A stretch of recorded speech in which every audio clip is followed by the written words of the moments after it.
Bismillahirrahmanirrahim. Assalamualaikum warahmatullahi taala wabarakatuh. Alhamdulillahirabbil alamin wassalatu wassalamu ala asyrafil anbiya'i wal mursalin wa ala alihi wasahbihi wa barik wasallim ajmain. Selamat pagi semua. Okey, alhamdulillah bertemu kita sekali lagi dalam rancangan live bersama saya Aizat Ismail di Facebook page Hartanah dan Anda. Okey, saya mengharapkan agar anda semua dalam keadaan sihat walafiat. Mungkin ada yang dah mula bekerja pada hari ini, mungkin ada lagi yang masih lagi duduk di rumah bersama keluarga tersayang.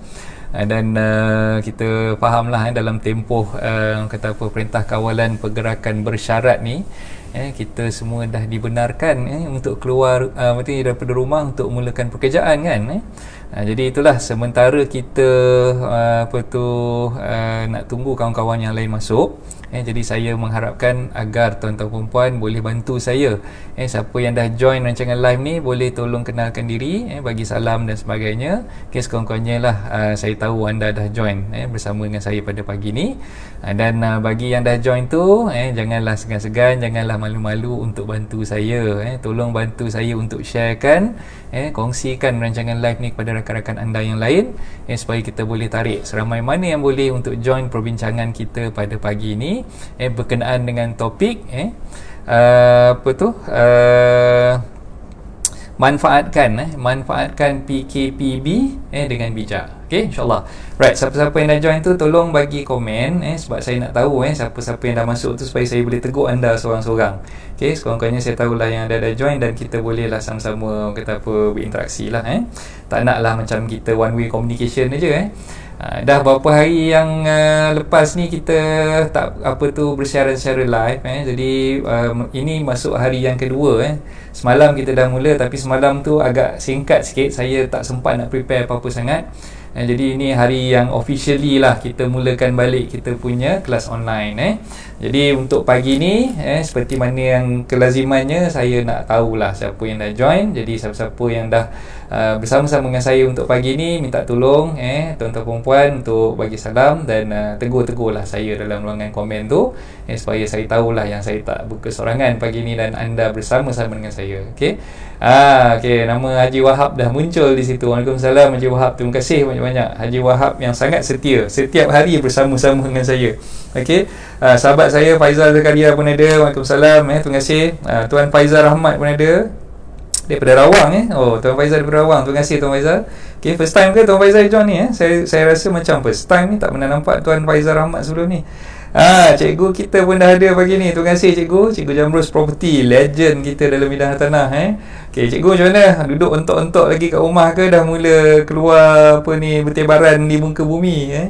Okay, so pagi ni kita sembang-sembang sambil kita kongsi pendapat, berkongsi idea macam mana kita nak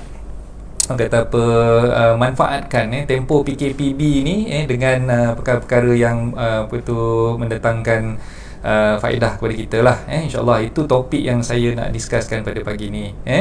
Right, Tuan Firdaus Johar, terima kasih. Tuan Faizal, ya newbie Ren. Oh ya ke? Tak apa, newbie ramai je. Saya pun newbie juga, baru je.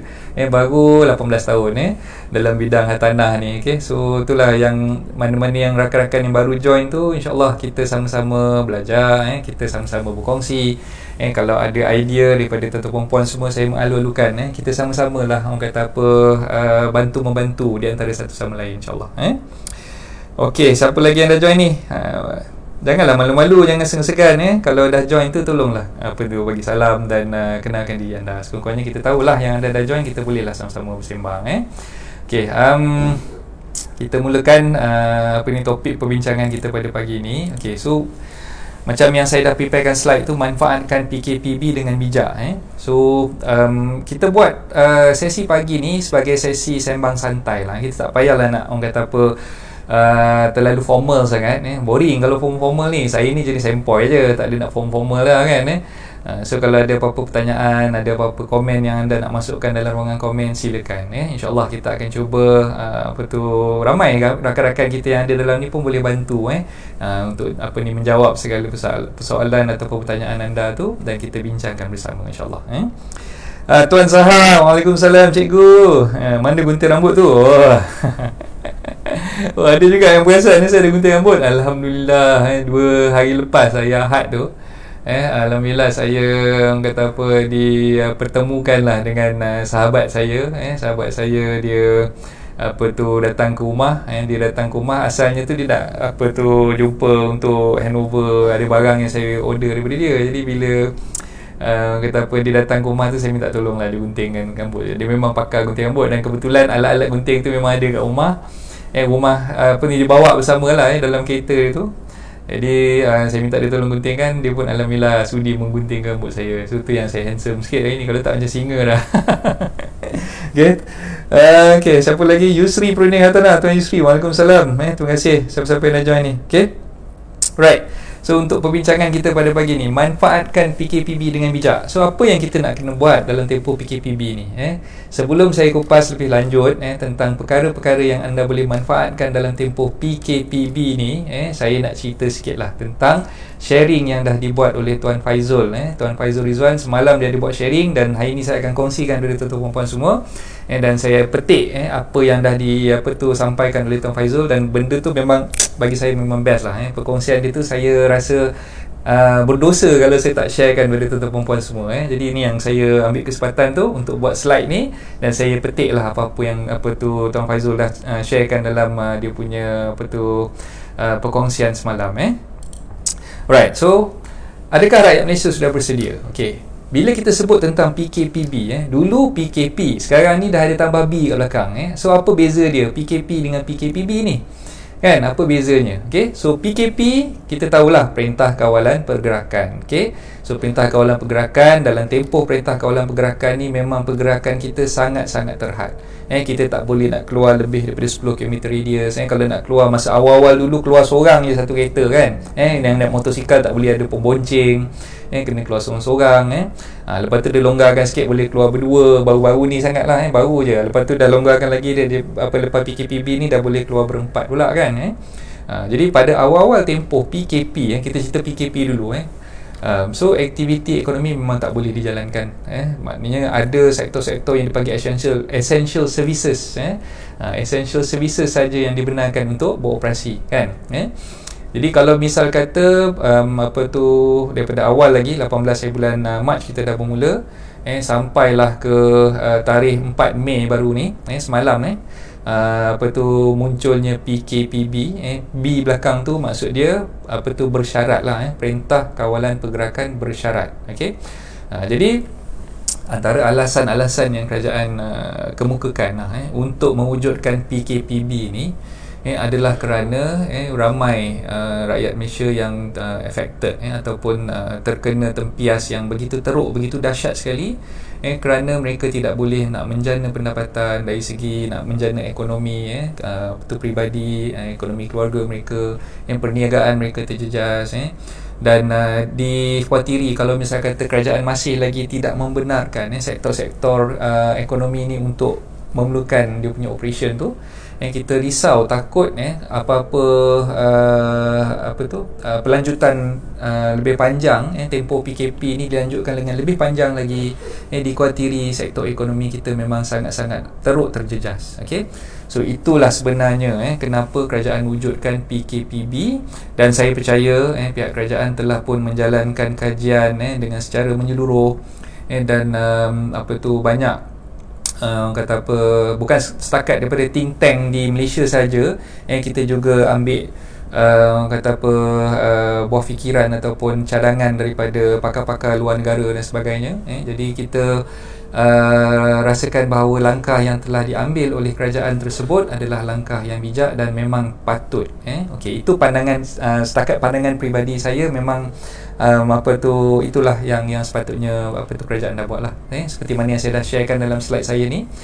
So kalau kita boleh go through, tanggal 4 Mei 2020 kita semua diberi kelonggaran untuk mula bekerja dan membuka perniagaan, tertakluk pada syarat-syarat yang ketat lah. So macam saya sendiri, alhamdulillah semalam saya dah memulakan, dah buka dah firma guaman saya, Datang pagi semalam tu, awal-awal pagi pukul 7 lebih saya dah sampai ke office. Saya dah bersihkan apa yang patut, tempat-tempat mana yang selalu orang kata apa dipegang tu kita kena disinfectant kan, belilah Dettol lah macam kan, kita sabun setakat mana yang kita orang kata apa nampak tempat-tempat tu memang semalam dah dikemas lah, dah dibersihkan, dan syarat lain yang menetapkan bahawa pengusaha premis perlu memastikan keselamatan pengunjung, keselamatan pekerja. Jadi semalam dalam kata apa perbincangan dengan staff-staff saya dah buat penekanan tentang aspek keselamatan. Mereka semua perlu pastikan yang mereka sihat baru boleh datang ke pejabat, dan mereka perlu menggunakan what we call penutup muka. Tu dengar tak dia orang gelak tu kan, dengar suara dia orang tengah gelak tu. Saya dalam bilik seminar ni sebenarnya, dalam bilik seminar di office saya. Jadi kat staff ni kat bahagian luar, cuma yalah dinding tu bukan tebal mana pun tu yang kadang-kadang bila suara dia orang tu terdengar, kena tangkap masuk mic ni sekali kan. Jadi minta maaf lah kalau ada gangguan, gangguan-gangguan yang tak disengajakan. Okay, so kita kembali apa yang kita nak discusskan tadi. So bila kita dah mula buat operasi, maknanya kita kena pastikan segala persiapan yang terperinci berdasarkan kepada syarat-syarat yang ditetapkan oleh pihak kerajaan tu kita perlu patuhi lah. So SOP tu garis panduannya dah ada, just kita forwardkan dan kita orang kata apa gunakanlah benda yang dah ada tu untuk kita orang kata apa memastikan kebersihan, memastikan keselamatan, memastikan kesihatan. Bukan setakat staff kita saja, tapi pengunjung-pengunjung yang datang ke premis kita tu berada dalam keadaan yang sihat dan selamat, insyaAllah. Okay, so selain daripada tu apa lagi? Kita kena sediakan termometer. Depan office saya tak pernah saya beli termometer. Beberapa hari yang lepas tu saya terpaksa cari termometer itu pun susah nak dapat. Nak pergi farmasi ni dah habis, pergi farmasi tu dah habis. Last sekali dapat kat satu farmasi ni harganya Masya Allah bukannya murah, RM350 satu kan. RM350 bagi saya, memang cukup mahal lah untuk termometer yang tembak tu kan. Jadi terpaksa juga beli sebab nak mematuhi arahan. Dan kita pun nak memastikan keselamatan pekerja kita dan pengunjung kita. Jadi sebelum masuk tu kena scan dulu dia punya suhu badan. Lepas tu kita kena sediakan juga kita punya what we call hand sanitizer. Dekat depan kita masuk tu saya minta staff sediakan hand sanitizer di situ, dan pastikan semua orang yang masuk ke premis akan direkodkan keterangan nama dia, bukti-bukti peribadi dia lah, untuk kita tuliskan dalam buku catatan tu. Dan Alhamdulillah semalam dah bermula. Semalam ada lebih kurang 3 appointment yang datang untuk sign SMP, yang dah sekian lama sebenarnya menunggu untuk sign SMP, tapi orang kata apa disebabkan PKP tu tertangguh. Jadi Alhamdulillah semalam dia orang boleh datang, dan kita buat 3 peringkat lah, pagi, tengah hari dan juga petang. Dan Alhamdulillah semuanya dah berjalan lancar. Okay, so tak dinafikan bila kerajaan melonggarkan PKP dan mewujudkan PKPB, ada Perintah Kawalan Pergerakan bersyarat pula sekarang ni kan. So ramai juga yang merasakan bahawa kelonggaran ni akan orang kata apa mendatangkan kemudaratan. Mereka merasakan bahawa benda ni terlalu awal, sebab kadar jangkitan ni masih lagi tinggi. So kalau kita tengok hari Ahad yang lepas, kadar jangkitannya masih lagi berada pada kadar 100 lebih. Semalam Alhamdulillah dah turun sikit, dah jadi 2 angka balik. Dan mereka merasakan bahawa kita mungkin tak mampu nak mengawal penularan wabak COVID-19 ni kalau kita buat PKPB ni sekarang. Mereka kata kenapa tak tunggu sampai 12 bulan Mei, bila habis tempoh PKP ni baru kita buat PKPB pula.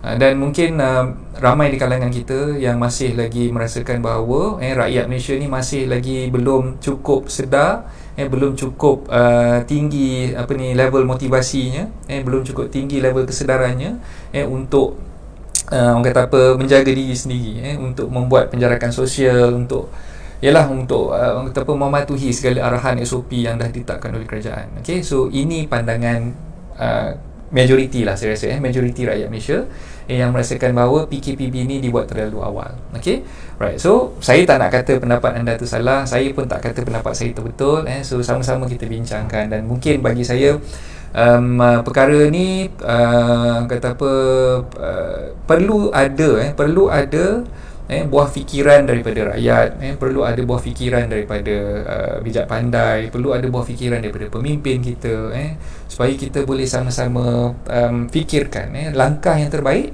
fikirkan langkah yang cukup orang kata apa, bagus untuk diamalkan oleh rakyat Malaysia. Right? So we may agree to disagree. Kita boleh bersetuju ataupun tidak bersetuju. So terpulang pada pendapat masing-masing. Dan pendapat saya, macam mana yang saya akan ceritakan ni, pendapat saya selari dengan pendapat kebanyakan daripada pemimpin kita, dan kebanyakan daripada pakar-pakar ekonomi kita. Dan saya rasakan bahawa apa yang saya akan sharekan pada tuan-tuan perempuan sekejap lagi ni, dalam slide saya yang saya akan bentangkan sekejap lagi ni, seperti mana yang saya beritahu tadi tu, kebanyakan daripada apa yang saya bentangkan ni saya ambil daripada Faizul Rizwan punya sharing, dan saya rasakan bahawa sharing beliau tu memang cukup menyeluruh dan baguslah untuk kita kongsikan. Dan saya selari dengan pendapat yang beliau utarakan. Dan apa yang beliau kongsikan tu, insyaAllah saya akan kupas satu persatu dalam slide saya kejap lagi. So jika ada yang mungkin tak selari dengan pendapat saya tu, saya kata raikan pendapat anda, dan kita boleh berbincang, kita boleh berbincang dan kita boleh utarakan pendapat tu secara kata apa, berhikmah. Dan kita buat discussion ni secara two-way communication lah, maksud saya, two-way communication. Kalau anda ada pendapat anda, saya alu-alukan untuk anda masukkan dalam ruangan komen, insyaAllah. Dan kita cuba bincangkan dengan kata apa, berhemah lah kat situ. Right, so kita tengok lagi siapa yang dah join lagi. Sahabat-sahabat yang dah join ni, terima kasih banyak-banyak. Nampak feed kat situ, terima kasih. Tuan Jebat Derhaka ada, Tuan Ali pun ada, Ali Kamari, abang apa yang tersayang ni, abang Long kita yang tersayang. So saya harapkan tuan-tuan perempuan yang dah join ni, tolong saya tekan button share tu, tekan button share, kongsikan kepada rakan-rakan yang lain, supaya lebih ramai lagi yang boleh join kita pada pagi ni, insyaAllah. Alright, so kita teruskan. So asalnya dulu pewujudan ataupun yang diisytiharkan PKP, Perintah Kawalan Pergerakan, yang mula-mula kita buat dulu 18 bulan Mac dulu, so itu adalah untuk keselamatan semua, untuk keselamatan semua. Kita nak protect seluruh rakyat Malaysia. Kita nak pastikan bahawa frontliners kita, especially doctors, nurses, boleh mengekang penularan wabak COVID-19 ni, dan mereka tidak terbeban dengan pasien yang terlalu ramai, dan anggota polis, anggota keselamatan, askar, rela dan sebagainya pun turut membantu mengadakan sekatan jalan raya di merata tempat. Satu hari kadang sampai beratus-ratus sekatan jalan raya dibuat, untuk memastikan bahawa kita patuh. So tempoh tu lebih kurang dalam 40 lebih hari lah, 40 lebih hari kita dalam fasa PKP, 1, 2, 3 sehinggalah yang yang keempat. So bila kita dah buat fasa PKP yang awal dulu, bagi saya itu adalah untuk memastikan bahawa rakyat Malaysia ni patuh dengan arahan, untuk mengajar kita supaya kita ni dengar, patuh dan taat dengan arahan yang telah diberikan oleh kerajaan. Itu sebenarnya fasa PKP yang awal dulu. So bila kita tengok walaupun PKP itu dibuat dan dalam masa yang sama ada penangkapan bagi mereka yang ingkar, ada denda yang dikenakan, yang mula-mula tu dikenakan denda sebanyak RM1,000, dan ada yang didakwa di mahkamah, dan perkara ni saya rasakan bahawa memang langkah yang dibuat oleh kerajaan tu secara dasarnya berjaya, untuk mengekang penularan wabak COVID-19 tu. Alhamdulillah, right? So kalau kita nampak curve penularan wabak COVID-19 tu dari hari ke hari tu, dia dah mula flat, dah mula mendata, dan kita punya Ketua Pengarah Kesihatan Datuk Dr. Nur Hisham pun dah memaklumkan bahawa dalam keadaan sekarang ni kita sepatutnya masih lagi terus berjaga-jaga lah, kita terus berjaga-jaga, dan kita tak mengabaikan penjarakan sosial, kita abaikan kita punya keselamatan diri. Kalau kita tak perlu keluar, tak ada benda yang penting, tak payahlah keluar. Kalau katalah kita nak keluar untuk pergi ke pejabat, dan sampai kat pejabat, duduklah kat pejabat, tak payahlah kita nak orang kata apa, berjalan apa ni, keluar dan sebagainya lah kan, tanpa apa-apa tujuan yang khusus lah. Jadi kalau boleh kita orang kata apa, kekalkan aktiviti sepanjang PKP dulu. Kalau tak perlu, tak payah keluar rumah, kita kekal aja duduk di rumah. Dan kalau kita perlu keluar di rumah untuk menjana ekonomi kita, menjana ekonomi keluarga kita, by all means kita teruskan. Tapi kena pastikan semua penjarakan sosial dan sebagainya tu kita laksanakan. SOP-nya dah ada. Alright. Okay, so kalau kita tengok kadar jangkitan kat Malaysia ni sekarang ni lebih rendah lah, lebih rendah berbanding dengan Singapura, Indonesia dan juga Filipina, negara-negara jiran kita.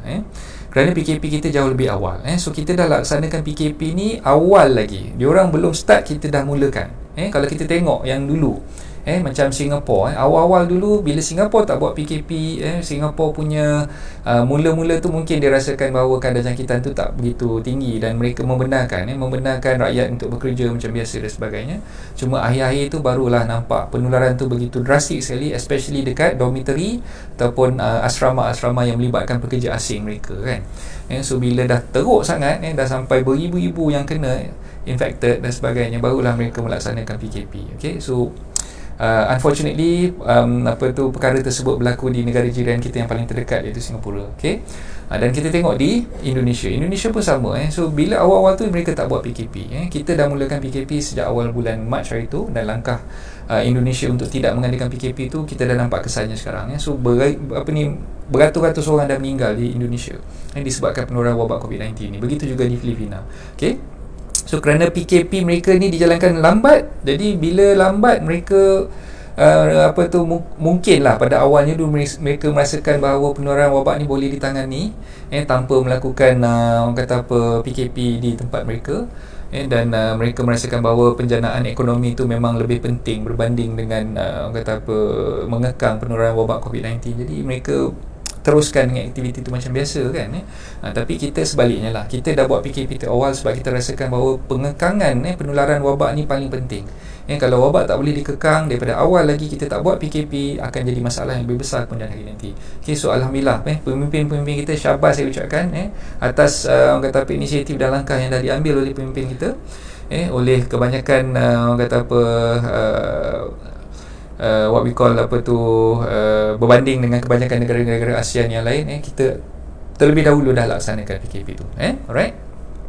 So macam sekarang ni kita tengok Singapura terpaksa menutup ekonomi mereka sehingga bulan Jun. Indonesia pun sama, Filipina pun sama juga. So daripada situ lagi kita dah nampak sebenarnya apa yang dibuat oleh kerajaan tu, langkah yang awal diambil oleh kerajaan untuk buat PKP tersebut sedikit sebanyak dah berjaya sekarang ni, Alhamdulillah. So kita dah mula orang kata apa, membuka ruang untuk sektor ekonomi kita untuk menjana semula, dan sekurang-kurangnya bolehlah kita teruskan dengan kita punya kelangsungan hidup sekarang ni. Okay. So yang kedua, kerajaan dah buat package stimulus ekonomi untuk membantu rakyat keseluruhannya lah. So pelbagai bantuan telah diberikan kepada rakyat oleh kerajaan, termasuklah bantuan Prihatin Nasional, bantuan Air Lestari, KBSP. Air Lestari bukan bantuan lah, tapi kita boleh keluarkan duit KBSP sebanyak RM500 tu daripada akaun 2 KBSP kita kan. Tak apalah, tu consider macam kalau dulu tak boleh keluarkan langsung, jadi sekarang ni dah boleh keluarkan langsung sikit-sikit lah duit tu daripada KBSP kan, dan sebagainya, macam-macam lah package bantuan untuk merangsang ekonomi. Dan Bank Negara Malaysia juga memberikan what we call moratorium, loan moratorium selama 6 bulan. Okay, walaupun baru-baru ni beberapa hari lepas tu timbul balik isu kenapa moratorium ni ada interest atas interest, ada faedah atas faedah. Jadi saya percaya Tengku Zafrul, kita punya Menteri Kewangan telah memperbetulkan keadaan tu, dan menggesa bank-bank komersial untuk tengok balik dan untuk kaji sejauh mana pelaksanaan tersebut.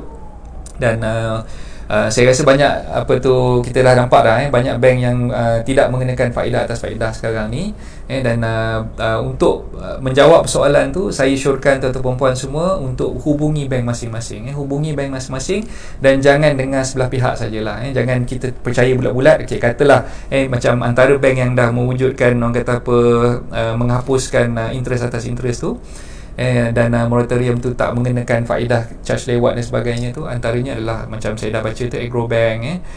So sebaik-baiknya tuan-tuan perempuan check ataupun contact lah bank masing-masing untuk memastikan setakat mana pelaksanaan moratorium oleh bank tuan-tuan perempuan semualah.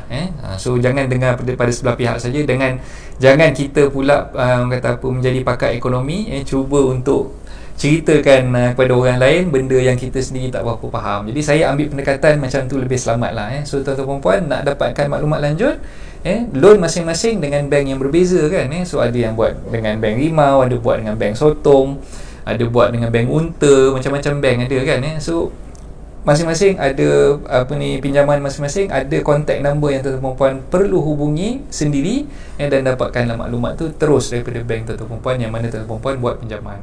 Lebih baik macam tu. So daripada kita dengar formula orang ni buat macam ni lah pengiraan dia, yang orang ni kira lain pula. So jangan pening-pening kepala, tak payah nak susah-susah, call aja bank masing-masing, check dengan diorang macam mana apa tu method yang digunakan oleh bank kita sendiri. Alright. Okay.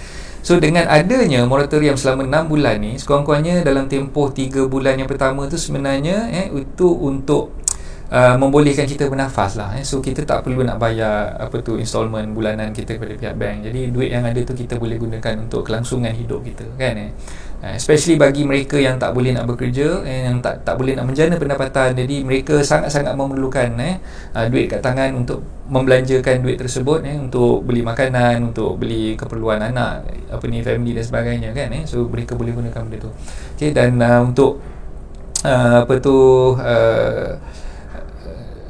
bila ekonomi kita ni dibekukan, sekurang-kurangnya bila adanya moratorium tersebut, dia dah boleh meringankan beban rakyat, dan kita tak perlu nak risau takut nanti bank blacklist dan sebagainya, sebab memang dalam tempoh moratorium memang tak ada sikris, tak ada rekod yang ambil kira oleh bank lah untuk kita punya bayaran installment tersebut. Jadi kita tak perlu nak risau lagi dah.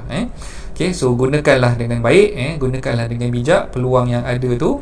Janganlah kita boros, janganlah kita berbelanja sewenang-wenangnya, kita beli perkara yang penting dan essential sajalah, yang kita perlukan sangat-sangat, bukannya kita memenuhi nafsu, memenuhi kehendak kita semata-mata. Okay, so beli barang keperluan. Saya dah banyak kali dah ceritakan tentang perkara ni. Kalau boleh, lebihkan simpanan. Tuan-tuan perempuan kena sediakan tabungan. Inilah masanya tuan-tuan perempuan perlu sediakan tabungan untuk memastikan tuan-tuan perempuan tidak putus duit bila berlaku musibah, bila berlaku kecemasan. Bila tuan-tuan perempuan perlukan sangat-sangat duit tersebut, sekurang-kurangnya adalah duit dalam simpanan. Okay? Yang saya syorkan sebelum ni, sekurang-kurangnya tuan-tuan perempuan kena ada 6 bulan 6 bulan gaji simpanan tu untuk cover expenses untuk 6 bulan. Okey, dan ada yang lebih ekstrim lagi dia kata jangan simpan untuk sekurang-kurangnya 6 bulan, tapi kena simpan sekurang-kurangnya untuk tempoh setahun. Itu pendapat yang lebih ekstrim lagi lah. So bagi saya dalam tempoh 6 bulan tu insyaAllah tuan-tuan perempuan dah boleh survive dan boleh kita mulakan kehidupan baru lah, dengan syarat tuan-tuan perempuan kena ambil tindakan yang proaktif lah. Kalau misal kata masih lagi duduk mandom, pagi tadi saya dah tegurkan dah, siapa yang duduk mandom, siapa yang masih lagi belum bangkit tu kena bangkit segera. Kena bangkit segera, buatlah perkara-perkara yang boleh mendatangkan semangat kepada kita. Kita kena teruskan kelangsungan hidup. Kita kena tengok masa depan kita tu bukan setakat 2-3 bulan yang akan datang. Kita kena tengok masa depan kita tu untuk bertahun-tahun yang akan datang. Kalau kita tak bangkit dari sekarang, apa lagi yang kita nak buat kan? Apa lagi perkara yang kita perlu lakukan. So itu yang kita perlu pergiatkan lah dia punya what we call tindakan yang kita perlu ambil tu. Okay, seterusnya apa lagi yang kerajaan nak buat? Dia ada buat stimulus ekonomi untuk SME. Stimulus ekonomi SME dia dah bantu peniaga-peniaga, dah bantu usahawan-usahawan kecil untuk stimulate balik ekonomi usahawan tersebut. So antaranya dia bagi package untuk membantu usahawan ni membayar gaji pekerja. So ada melalui SOKSO, melalui Perkeso. Okay, kita boleh dapat claim balik kita punya jumlah-jumlah tertentu lah untuk kita membayar gaji pekerja dan sebagainya. Ini untuk mengelakkan daripada majikan memberhentikan pekerja-pekerja mereka. Okay? Dan package ni dah pun bermula pada bulan April yang lepas, dan sekarang ni pun saya percaya kebanyakan daripada majikan-majikan dah menggunakanlah package yang ada ni untuk membantu meringankan beban mereka membayar gaji-gaji pekerja lah. Okay, so sekarang ni sektor ekonomi dah boleh dibuka semula, jadi kita harapkan mereka dah boleh menjana pendapatan dan mereka dah boleh orang kata apa yalah bekerja dan memastikan yang kelangsungan perniagaan mereka tu boleh diteruskan insyaallah. Okey. So untuk tindakan yang kerajaan buat sekarang bila kerajaan dah decide untuk buka ekonomi awal pada 4 hari bulan Mei semalam so kita buka ekonomi minggu ni sebab kadar jangkitan tu dah mula terkawal sebenarnya. So kita dah nampak curve penurunan COVID-19 tu dia punya graf tu kita dah nampak dah mula mendatar walaupun ramai yang masih lagi merasakan bahawa ini terlalu awal untuk kerajaan buka sektor ekonomi ni, tapi bagi saya mereka tak akan buat macam tu kalau mereka tak buat kajian. Mereka tak akan berani untuk memulakan langkah tersebut kalau mereka tak dengar pendapat daripada semua orang. Dan saya percaya mereka dah mulakan benda ni, kajian yang mereka dah buat ni awal-awal lagi. Dia dah tengok dah. Okay? So macam yang kita tengok sekarang ni pun sebenarnya langkah yang dibuat oleh kerajaan ni approved by WHO sendiri. So World Health Organisation pun dah endorse lah dah endorse strategi yang Malaysia langsungkan sebelum ni, masa tahap PKP yang mula-mula dulu sampailah PKPB ni so mereka pun dah approve apa yang kerajaan kita buat. So kalau kita tengok contoh negara macam Korea, even Taiwan Taiwan ni kalau kita tengok sebenarnya daripada awal lagi mereka tak buat PKP pun. Mereka memastikan yang rakyat ni memang berdisiplin. Okay, so mungkin ada suara-suara sumbang yang mengatakan tu orang sana boleh lah, orang sini susah sikit, orang Malaysia ni memang dia tak makan tapi dia tak faham bahasa buat benda tak ikut peraturan dan sebagainya, suka melanggar peraturan dan sebagainya. Tapi tuan-tuan puan-puan perlu faham didikan dan juga saranan oleh pihak kerajaan tu dah berlaku sebenarnya sebelum tempoh PKPB ni lagi. Masa kita tengah PKP tu lagi kerajaan dah didik kita, dah kawal kita daripada awal. So bila buat PKP tu sekurang-kurangnya kita dah tahu kalau misal kata kita buat penjarakan sosial, kalau kita kurang keluar daripada rumah, kalau kita pastikan tangan kita dibasuh, kita mandi kerap, kita gunakan hand sanitizer, kita gunakan mask dan sebagainya. Ini boleh membantu untuk mengurangkan penularan jangkitan wabak tersebut kan. Jadi bagi saya langkah-langkah yang dah diambil sebelum ni masa PKP tersebut itu sebenarnya untuk membuka mata kita, membuka mata kita dan mengajar kita supaya kita lebih berhati-hati dalam penularan wabak COVID-19 ni. So macam yang saya tulis dalam slide tadi tu kadar jangkitan mereka yang berlaku di Taiwan, yang berlaku di Korea sangat terkawal sebab disiplin yang mereka dah pupuk di kalangan rakyat mereka. So kita mengharapkan perkara yang sama. Kita buka ekonomi kita ni awal berbanding dengan Singapura, berbanding Indonesia, bukan sebab kita mahu rakyat Malaysia ni dijangkiti semula, tak. Bukan itu tujuannya. God forbid lah benda tu berlaku, na'udzubillah, tak jauh kan. Dan kita sebenarnya nak pastikan sektor ekonomi kita ni akan dijana semula supaya unemployment tu tak terlalu tinggi. So kita risau kalau misal kata tuan-tuan puan bayangkan ada desas-desus yang mengatakan bahawa MIR yang buat dia punya survey ni 2.4 juta orang bakal tidak bekerja kalau PKP dilanjutkan. Kalau katalah lebih kurang dalam sebulan akan datang, kalau PKP ni masih berterusan sampai bulan 6 sebagai contoh, so ada lebih kurang 2 juta rakyat Malaysia yang akan diberhentikan yang tak ada pekerjaan disebabkan sektor ekonomi itu kilang-kilang pekerjaan mereka tu terpaksa ditutup. Jadi sebab itulah kerajaan merasakan bahawa memang perlu kita start awal, kita start engine sekarang supaya kita tak menghadapi masalah kebanjiran what we call mereka yang diberhentikan kerja. Okay? So itulah sebenarnya dia punya rasional di sebalik kenapa kita buat PKPB sekarang ni. Okay. Dan banyak SME, syarikat-syarikat akan matilah kalau misalnya kata kita tak boleh nak menjana pendapatan, dan kita tak benarkan mereka untuk beroperasi, dan makin ramailah orang yang akan hilang sumber pendapatan, sebab chain reaction akan berlaku, chain reaction bakal berlaku. So putaran dia tu memang akan efek semua orang. Kalau katalah syarikat yang kecil dah tertutup, dah tak boleh nak beroperasi, katalah syarikat kecil tu dia akan kilang dia tu supply barang kepada syarikat yang besar, katalah industri automotif lah sebagai contoh, industri automotif, katalah nak buat kereta Proton, so vendor-vendor Proton yang buat komponen-komponen kecil ni, kalau mereka tak boleh nak beroperasi, macam mana dia nak supply barang tu kepada Proton, kan? Dan kilang Proton pula kalau misalnya kata tak dapat barang yang disupply, macam mana dia nak siapkan kereta Proton tu, kan? So itulah chain reaction tu, macam itulah lebih kurang. So bila Proton tak boleh nak siapkan kereta semua ni, dan dia tak boleh nak jual pula kereta Proton tu pada, jadi apa akan berlaku kepada dealer-dealer kereta Proton? Apa akan berlaku kepada mereka yang jadi sales executive ataupun salesman untuk kereta Proton tersebut, kan? Tak ada benda yang boleh jualkan, mereka boleh pasarkan, dan chain reaction juga akan efek kepada used car dealer. Used car dealer pula, orang nak beli kereta baru, yang used car dealer ni tak nak ambil kereta mereka yang lama, jadi macam mana orang nak beli kereta baru kalau kereta lama mereka masih tak boleh terjual, kan? Jadi perkara-perkara macam ni memang bagi saya mereka dah kaji lah, pihak kerajaan dah kaji, dan mereka dah buat keputusan ni. Kita tak tahu lagi setakat mana ketepatan keputusan yang dah dibuat tersebut, sebab result itu mungkin kita akan nampak 2 minggu akan datang, kan? Tapi bagi saya tindakan yang dah dibuat ni sebenarnya dalam fasa sekarang ni, PKPB ni, benda yang paling utama sekali adalah kita kena educate rakyat. Kita kena bagi tahu mereka kepentingan untuk mereka menjaga diri mereka sendiri, kepentingan untuk mereka menjaga distance, menjaga kesihatan, dan perkara-perkara ni memang dah ditekankan dan perlu pergiatkan lagi, usaha ni, insyaAllah.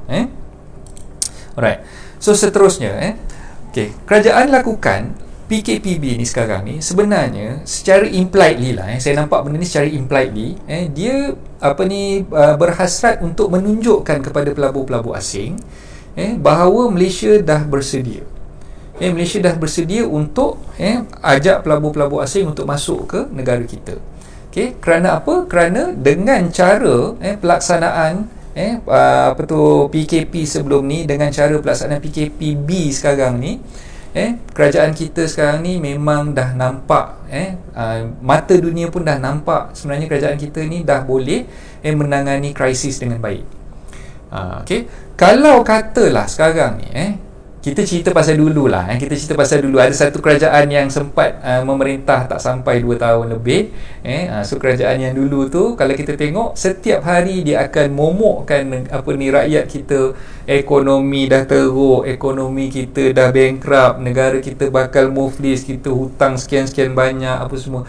Kalau benda tu dimomokkan setiap hari, bukan kata rakyat yang takut, orang luar nak datang, investor yang nak datang ke Malaysia pun akan takut. Kalau katalah benda yang dah keep on asyik menyalahkan kerajaan terdahulu, kerajaan pimpinan so-called PM yang terdahulu, so itu yang mereka main, setiap hari itulah yang dendangkan kepada rakyat, beritahu kerajaan kita tak ada duit sekarang ni kerana orang dulu tu dah bankruptkan kita, dia dah songlap duit banyak-banyak semua, kan? So saya tak nak kupas panjang tentang benda tu, tapi yang saya nak cerita sekarang ni, bila kerajaan buat PKPB sekarang ni, sekurang-kurangnya bila dah ada PKPB, kita dah nampakkan kepada pelabur-pelabur asing bahawa memang Malaysia dah membuka ruang untuk mereka datang, untuk mereka melabur. So mungkin kalau mereka tak datang untuk melabur sekarang pun, mereka akan nampak mungkin dalam setahun akan datang, 2 tahun akan datang, pelabur-pelabur asing ni akan mula datang ke Malaysia dan bertapak di Malaysia, dan mereka yakin kerana apa mereka boleh datang ke Malaysia? Kerana mereka yakin kerajaan kita, pemimpin-pemimpin kita mampu mengurus what we call krisis dengan bijak. Itu yang sebenarnya yang kita ni lah. So macam yang saya dah tuliskan dalam slide tu, IMF dan World Bank yakin bahawa ekonomi Malaysia akan grow pada kadar 5.8% hingga 9% tahun 2021. Ni next year lah, kita predict untuk next year, bukan untuk tahun ni lah, untuk next year. Okay. Sebab apa? Sebab mereka nampak bila kita punya kata apa, cara kita menangani krisis penularan wabak COVID-19 ni sedikit sebanyak berkesan lah berbanding dengan negara-negara ASEAN yang lain. So itu yang mereka nampak bahawa Malaysia ni mampu untuk, kalau katalah krisis yang sebesar COVID-19 ni boleh ditangani dengan bijak, apatah lagi dengan perkara-perkara lain yang mungkin akan mendatang. So, dalam tempoh 2 bulan ni, dalam tempoh 2 bulan ni PM kita yang ke-8 tu baru je take office. So kita nampak banyak perkara-perkara yang orang kata apa dah dilaksanakan, dan kita percaya bahawa beliau juga boleh menjalankan khidmat beliau sebagai Perdana Menteri dengan baiklah, insyaAllah. So kita doakan sama-sama supaya Malaysia berada dalam landasan yang tepat, dan insyaAllah dengan adanya pemimpin yang kata apa, berjiwa besar, yang mempunyai perancangan yang teliti, mempunyai orang kata apa, what we call vision dan mission yang jelas, itu yang akan membantu merancakkan lagi ekonomi dan menarik lebih ramai pelabur asing untuk datang ke negara kita, insyaAllah. Okay, saya nak tutup aircon ni, tak sejuk dah pula. Okay, dah tutup dah aircon. Okay, alright. Lain apa lagi? Investment sebenarnya bila kita nak bawa masuk pelaburan ni, yang penting adalah confidence ataupun keyakinan pelabur. Kalau kita dapat tarik keyakinan pelabur, barulah kita boleh pastikan yang pelabur-pelabur tu boleh datang ke Malaysia. Sama juga macam kita nak buat marketing, kita nak buat katalah FB marketing, nak buat FB ads dan sebagainya. Kalau copywriting kita koyak, macam saya dah selalu tekankan, copywriting tu kena padu, boleh tarik emosi, boleh tarik emosi pelanggan tuan-tuan perempuan semua, boleh tarik emosi prospek, pembeli tuan-tuan perempuan semua kan. So sama juga dalam nak menarik pelabur asing ni kan, so kita kena pastikan yang mereka boleh yakin dengan keadaan ekonomi negara kita. So ini salah satu cara nak menunjukkan kepada dunia bahawa Malaysia dah ready. Lupakan 2 tahun lepas punya government, lupakan 3 tahun lepas ataupun 5 tahun lepas punya government. This is our new government. Our new government memang lain daripada yang lain, dan inilah cara mereka menangani krisis, dan mereka mampu untuk menangani krisis tersebut dengan bijak. Okay, right. So itu yang saya cuba nak ceritakan lah untuk menarik pelabur asing ni, dan saya percaya langkah-langkah tersebut untuk melaksanakan PKP terdahulu sebelum ni dan PKPB yang kita tengah buat sekarang ni, ini juga adalah langkah-langkah yang dijalankan untuk menarik pelabur asing datang ke Malaysia. Alright. Dan seterusnya, package pemulihan ekonomi. Package pemulihan ekonomi. So macam yang kita dah dengar sebelum ni, YB Tunku Zahurul, kita punya Menteri Kewangan pun akan bentangkan ada package pemulihan ekonomi baru dalam bulan ni. So saya rasa mungkin pada sebelum raya nanti, pada hujung bulan Mei ni. Dan sekarang ni pun sebenarnya kerajaan menggalakkan kita untuk berbelanja. Kerajaan menggalakkan kita untuk berbelanja. Tapi di samping kita berbelanja tu, saya nak ingatkan di sinilah, sebab penting untuk kita berbelanja, betul, saya tak nafikan. Memang kita perlu belanjakan duit kita untuk menjana sektor ekonomi. Tapi kita perlu faham perbelanjaan macam mana yang sepatutnya kita buat. Kita perlu berbelanja secara berhemah, dan kita belilah barang keperluan sahaja, rather than kita beli barang yang lavish ataupun yang bermewah-mewahan. So ketepikan dulu kita punya niat nak tukar sport rim kereta ke, kita nak tukar kata apa kereta baru ke, ataupun kita nak beli kata apa handphone baru, beli macam-macam lah gadget-gadget dan sebagainya. So itu semua kita tak payahlah. So saranan yang saya cuba nak sampaikan, saya selari dengan pendapat yang Faizul beritahu semalam. Saya rasa memang bab kata orang putih, great man thinks alike. So kita perlu perkasakan sektor ekonomi di kalangan SME. So kalau kita nak beli barang, barang-barang keperluan kita ni, kita fokuskan untuk kita bantu golongan-golongan peniaga kecil. Golongan-golongan peniaga kecil. Kalau katalah trend sebelum ni, kita nak beli barang tu, mungkin kita pergi ke pasar raya besar dan sebagainya. So cuba kita ubah, kita cuba ubah trend kita tu, kita belilah dengan peniaga-peniaga kecil.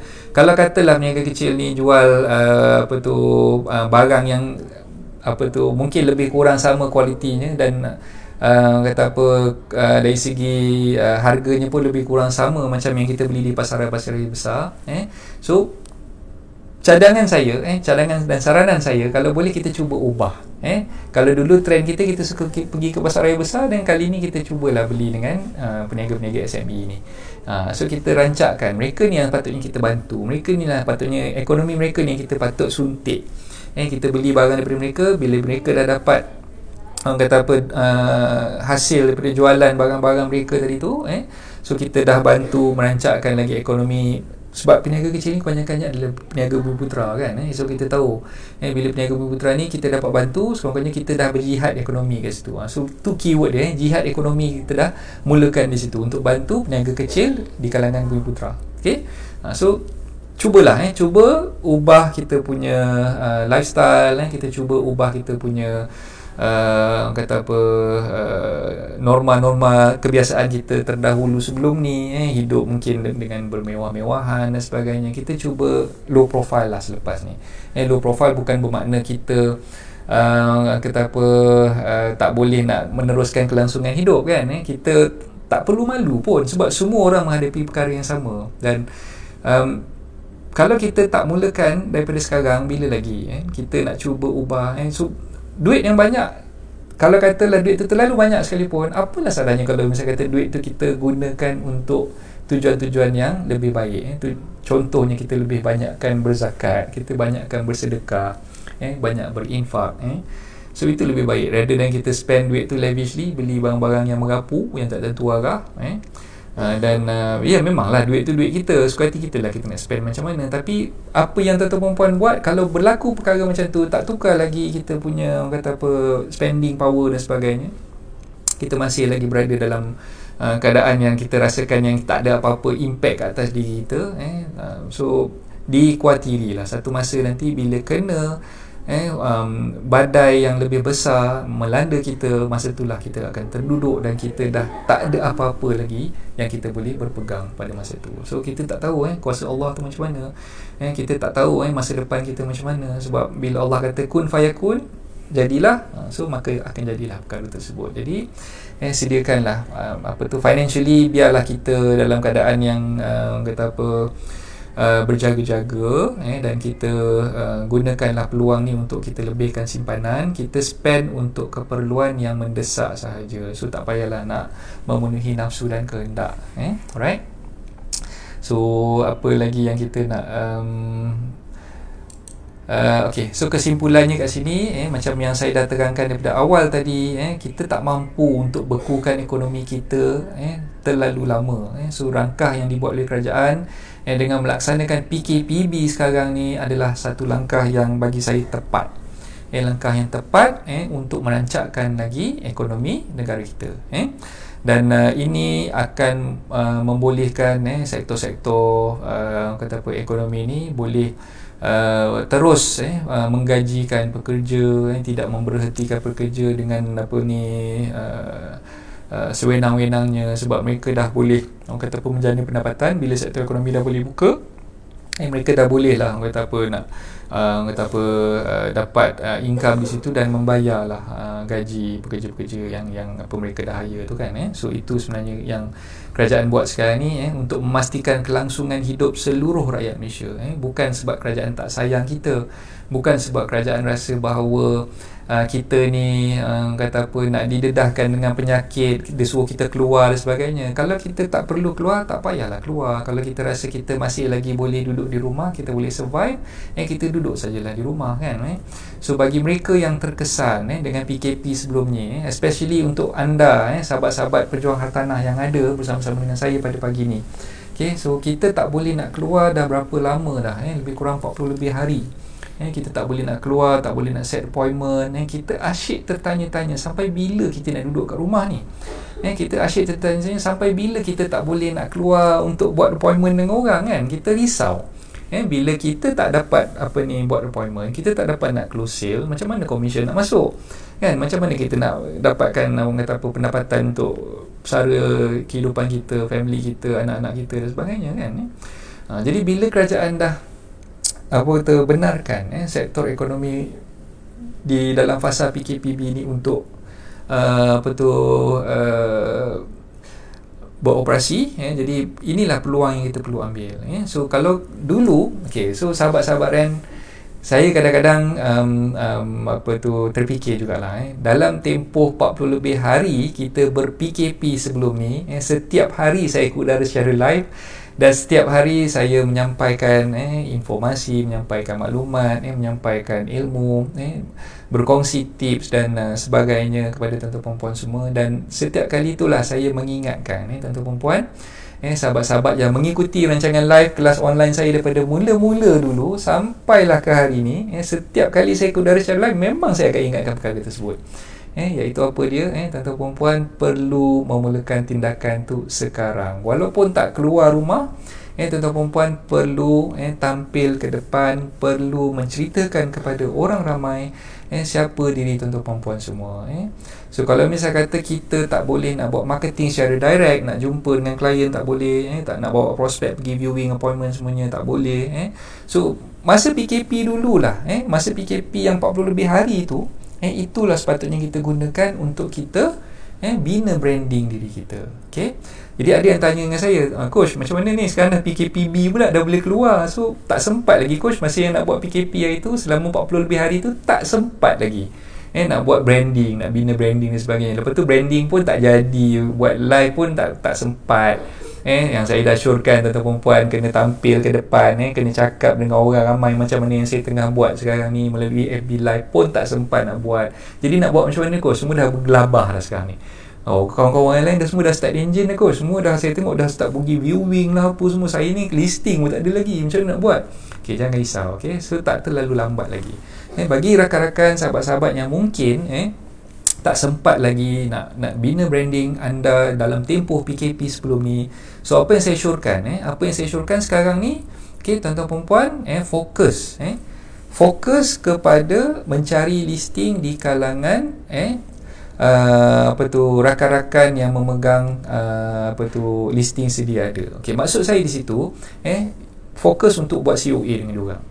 Kalau anda sebagai rent yang baru, masih lagi belum ada listing di tangan anda, anda join lah grup-grup, anda join grup-grup yang ada what we call COA punya sharing tu, yang mereka dah letakkan dalam grup FB ke, dalam grup WhatsApp ke, dalam grup Telegram ke, yang dalam grup tersebut actively sharing COA hartanah yang mereka ada dalam listing mereka. So anda join grup-grup macam ni dulu. Dan pastikan bila nak buat COA tu, buatlah secara beretika dan kata apa, mengikut lunas undang-undang yang ada lah. So kalau ada form yang anda perlu isikan, anda perlulah isikan form tersebut, dan pastikan rakan COA anda tu pun mengisi form tersebut dan menandatangani dokumen hitam putih yang ada. Jangan buat COA verbally sahaja semata-mata. Takut nanti komisen anda tak dapat. Itu yang kita risaukan. Walaupun kita mungkin rasa macam lah, kita boleh percayalah kot kat orang ni, dia ni saya rasa macam dia ni tak akan menipu. Jangan macam-macam manusia dekat dalam dunia ni. So pastikan you all ada hitam putihnya. Nak buat COA dengan orang, pastikan kena ada form yang you all kena isi, agensi A ke agensi B ke, tak kisahlah, as long as ada borang yang you all dah sign untuk buat COA dengan mereka. So itu langkah yang anda perlu ambil. Kalau anda tak ada listing sekarang ni, buatlah, iklankan je COA orang punya property pun tak ada masalah, as long as anda jalankan aktiviti marketing tu. Di samping anda nak cari, orang kata apa, rentak momentum dalam keadaan yang mungkin sebelum ni dah tidur terlalu lama, tak buat apa-apa. Jadi sekarang ni lah untuk anda mulakan perkara tersebut, right? So itu yang pertama saranan saya. Saranan saya yang kedua, so bagi mereka yang mungkin nampak agak sukar nak approach ataupun nak keluar untuk dapatkan prospek-prospek buyer di kalangan mereka yang meminati hartanah subsale. So ini masanya untuk anda join property primer, primary market. So macam mana nak join?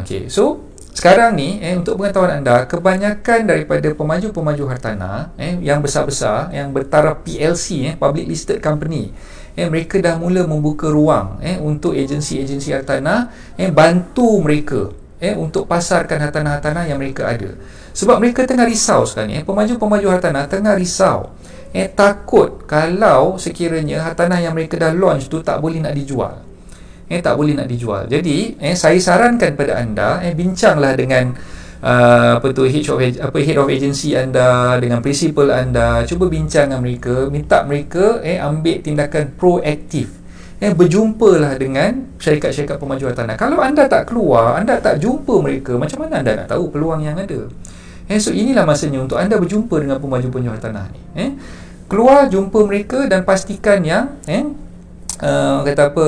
anda grab opportunity ni untuk bantu pemaju-pemaju hartanah ni pasarkan hartanah primer mereka, projek-projek mereka yang sakit, yang tak boleh jual, projek-projek mereka yang dah completed tapi tak ada pembeli, projek-projek mereka yang sedang tengah dalam pembinaan sekarang ni tapi masih slow. Jadi mereka memang sangat perlukan bantuan daripada anda, pejuang-pejuang hartanah. So cara je tak boleh pergi one to one macam tu saja. Anda kena pergi dengan agensi.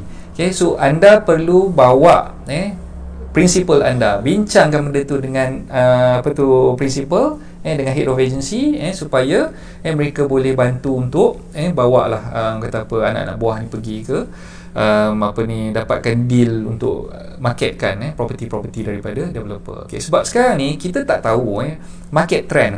Banyak orang yang kata market trend sekarang ni memang buyers market. Buyers yang menentukan pembelian hartanah tu daripada sektor hartanah yang ada sekarang ni, yang menentukan harga dan sebagainya tu adalah pembeli. Itu saya tak nafikan, memang betul. Cuma kita tak tahu selera. Selera orang sama ada nak beli hartanah yang primer ataupun yang sekunder ni, yang subsale ni kan. Kita tak tahu selera orang tu macam mana. Ada setengah orang dia suka beli yang dengan developer, yang hartanah primer. Ada setengah orang dia suka beli yang sekunder pula kan. So apa salahnya kalau kita grab peluang, dua-dua sekali kita ada. Yang primer kita ada listing, yang sekunder pun kita ada listing. So kalau dulu mungkin tuan-tuan perempuan concentrate hanya buat projek sahaja, inilah masanya tuan-tuan perempuan kena libatkan untuk subsale sekali. Kalau dulu katalah tuan-tuan perempuan hanya buat subsale sahaja, so inilah masanya untuk anda libatkan projek ataupun primary market sekali. So dua-dua kena ada. Bila dua-dua ada, anda ada lebih penawaran, anda ada lebih option untuk bakal pembeli rumah anda beli kan. So peganglah apa yang saya katakan ni, cuba kaji balik apa yang saya ceritakan ni dan fahamkan, dan bolehlah tuan-tuan perempuan laksanakan. So principal agency, head of agency, tolonglah tolong ambil tindakan proaktif, bantulah anak-anak buah anda.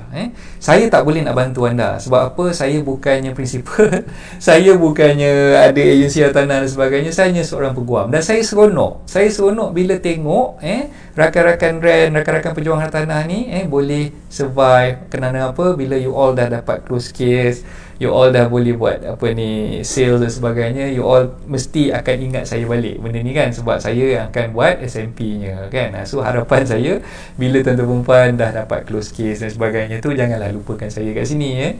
So hulu-hulu lah case tu untuk saya buat, insyaAllah. Right, so kalau ada rezeki, alhamdulillah kita share lah sama-sama.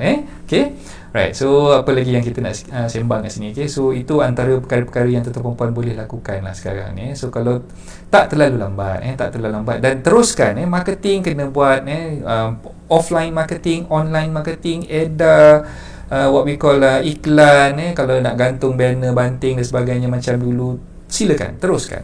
So you all kena pergiatkan masa ni lah. Sebenarnya you all kena pastikan marketing tu jangan off, kena on je selalu, kena pastikan on selalu. Okay, so insyaAllah bila ada usaha, kita pasti akan diturunkan rezeki daripada Allah.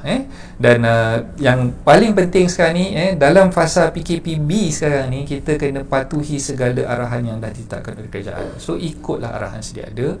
Kalau kita tak sihat, kalau kita rasa kita ni demam dan sebagainya, janganlah keluar dari rumah. Dapatkanlah nasihat doktor. Dan kalau boleh buat swab test tu, buatlah swab test terus. Dan dalam masa yang sama, nak keluar rumah tu pastikan penjarakan sosial, pastikan pakai mask, bawa hand sanitizer siap-siap. So bersihkanlah diri kita selepas keluar dari rumah, balik rumah tu mandi dan sebagainya. Jadi yang penting bukan kita menyalahkan semua orang, bukan kita menyalahkan kerajaan, bukan kita menyalahkan pemimpin kita kenapa dia buat PKPB ni awal, rather dan sepatutnya dia kena tunggu sampai 12 bulan Mei nanti baru nak buat PKPB tu. Bagi saya tindakan kerajaan buat PKPB awal ni memang ada asas ataupun basisnya, dan kerajaan dah buat tu berdasarkan kepada kajian yang menyeluruh, yang betul-betul dia dah orang kata apa, pasti baru dia laksanakan. So ini bukan masanya untuk kita condemn sesiapa, ini masanya untuk kita jaga kita, kita jaga kita. So kalau anda perlu keluar untuk mencari rezeki, untuk menjemput rezeki, teruskan, tapi pastikan patuh dengan arahan yang telah diberikan. Alright? Okay, so saya harap anda faham dengan apa yang saya cuba sampaikan, dan saya ucapkan ribuan terima kasih kepada tuan-tuan dan puan semua kerana sudi bersama-sama dengan saya untuk tempoh lebih kurang sejam daripada pukul 10 tadi. Dan itu sajalah perkongsian saya untuk pagi ni. Jadi ada apa-apa pertanyaan ataupun nak berkongsi pendapat, mungkin ada yang tak berapa kata apa setuju dengan pendapat saya, tak apa, kita mengalurkan. Kalau ada apa-apa pertanyaan daripada tuan-tuan puan, ataupun mungkin tuan-tuan puan merasakan bahawa apa yang saya share tadi tu tak begitu kata apa kena dengan keadaan negara kita sekarang ni, jadi we may agree to disagree lah. So boleh masukkan dalam ruangan komen, insyaAllah. So ada lebih kurang beberapa orang lagi yang ada kat sini. Okay, saya nampak nama Faiza di situ, nampak Maizura, nampak Dr. Narimah. Okay, selamat bekerja. Okay, terima kasih semua yang dah join. So siapa-siapa yang dah join ni, ambil lah. Kalau tak nak ambil semua, ambil sikit pun tak apalah, daripada apa yang saya dah kongsikan tadi tu. So jangan asyik nak menyalahkan semua orang. Kita tengoklah, satu jari kita tunjuk kat orang, 4 jari akan tunjuk kat kita balik kan. So pastikan kita laksanakan aja apa yang dah diarahkan oleh pihak kerajaan, dan kita pastikan yang kita ni patuh dengan arahan. Kalau orang lain tak patuh, orang lain, kita ingatkanlah, kita keep on, orang kata, reminding other people. Kita selalu postkan benda tu. Yalah, mungkin dalam di kalangan rakan-rakan FB kita ada katalah 5,000 orang. Kalau macam anda ni followers ada 6,000 katakan kan. So keep on posting benda-benda yang baik, yang mendatangkan faedah kepada masyarakat at large.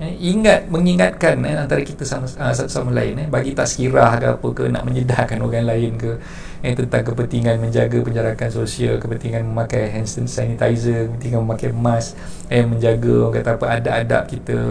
So semua tu kita orang kata apa, usaha bersama lah. Kita usahakan bersama. So kalau kita jaga kita, insyaAllah wabak COVID-19 ni akan terhapus dengan sendirinya, insyaAllah. So itulah pandangan saya, dan memang kita mengalu-alukan langkah yang dah dibuat oleh kerajaan ni, dan kita pastilah, yang saya sendiri pun rasa kalau tak dibuat sekarang, kalau nak tunggu lagi seminggu ke, tunggu lagi 2 minggu ke, tunggu lagi 4 minggu ke, benda tu tak akan selesaikan masalah. Sebab number of cases tu memang akan ada.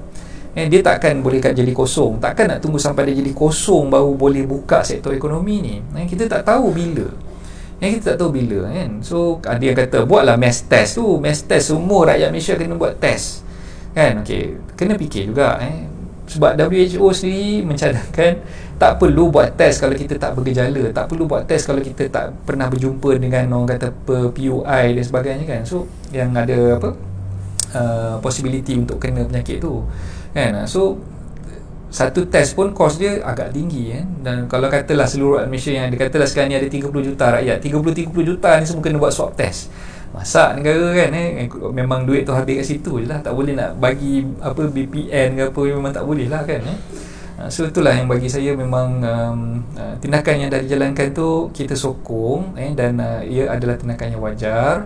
Yang penting kita jaga kita, itu yang paling penting sekarang ni. Okay, ada apa-apa yang nak dikomen? Terima kasih coach for sharing. Okay, sama-sama Tuan Haji Wahab. Okay, sentiasa berfikiran positif. Yes, betul, itu yang paling penting Pak Izzah. Assalamualaikum coach. Waalaikumsalam. Terima kasih atas ilmu yang diberi sama-sama Tuan Rafi. Okay, mentor HR teacher Zam is watching. Okay, terima kasih. So siapa-siapa yang dah bersama-sama dengan saya sejak daripada pagi pukul 10 tadi sampai ke hari ini, daripada 19 bulan Mac sampai ke hari ini, saya ucapkan ribuan terima kasih kepada anda semua. Dan saya doakanlah kita semua berada dalam rahmat Allah, kita dipermudahkan segala urusan, dan sentiasa berada dalam keadaan yang sihat walafiat, dijauhkan daripada segala wabak penyakit, insyaAllah. Okay, so itu saja daripada saya pagi ni. Teruskan bekerja, jangan mandom, jangan lengai, jangan buat peleceh, buat kata orang Kedah kan. Orang Johor tak ada istilah-istilah apa-apa, so itu saya pinjam istilah orang Kedah walaupun saya bukan orang Kedah. So teruskan usaha masing-masing, bangkit dan bangkit. Right, so itu saja untuk perkongsian saya pada pagi ni. InsyaAllah kita jumpa lagi esok, tentunya dengan topik yang berbeza. Apa yang saya akan kongsikan tu nanti saya akan sharekan mungkin pada malam nantilah, untuk topik esok. Alright, so Assalamualaikum warahmatullahi taala wabarakatuh. Bye bye.